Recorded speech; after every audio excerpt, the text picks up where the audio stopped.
On this episode of China Uncensored, Elton John becomes China's public enemy #1.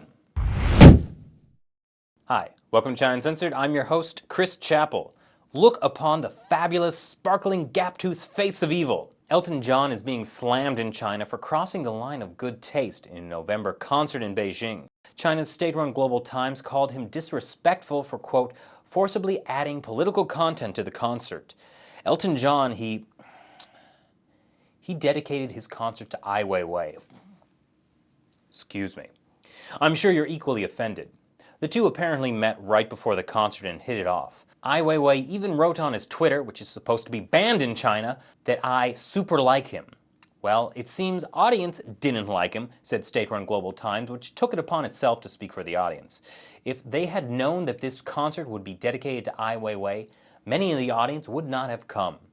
I mean, I know I would forgo seeing electrifying live performances of Rocket Man, Your Song, Benny and the Jets performed by the man himself because he dedicated the concert to a guy who built the Bird's Nest Stadium.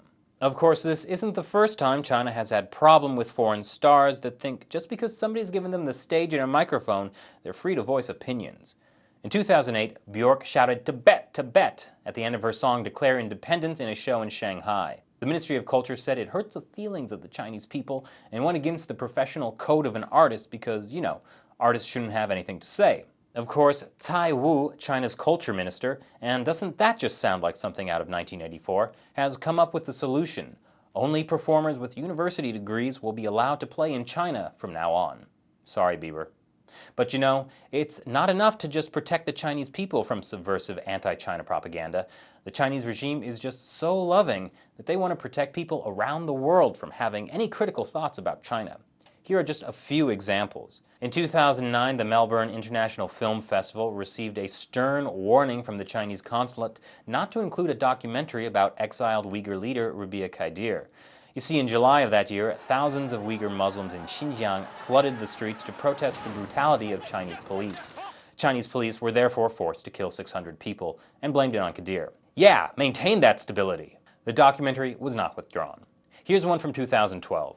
David Lin is a Taiwanese-American businessman living in Oregon. He had a 100-foot mural painted outside his store. One half was of an idyllic countryside in Taiwan.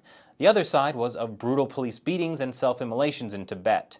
So the Chinese consulate in San Francisco sent a letter to the mayor of his city saying that it must be removed. It was not. Then there's the case of Shenyun Performing Arts. It's toured around the world in every major city and has received nothing but rave reviews for its depiction of traditional Chinese culture through music and dance. So you might think, hey, China's crazy, but this stuff is Chinese, so we're all good, right? Never underestimate the paranoid fever of the Communist Party.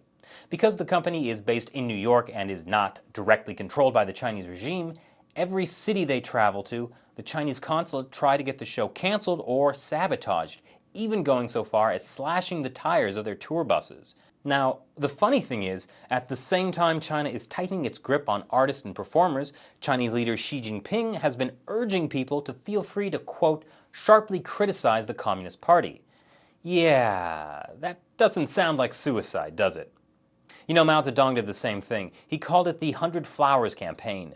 People were encouraged to offer constructive criticism of the party, but when it turned out that people actually had some bad things to say about the Communist Party, they were swiftly rounded up and sent to labor camps. So needless to say, people are a little bit skeptical about opening their hearts up.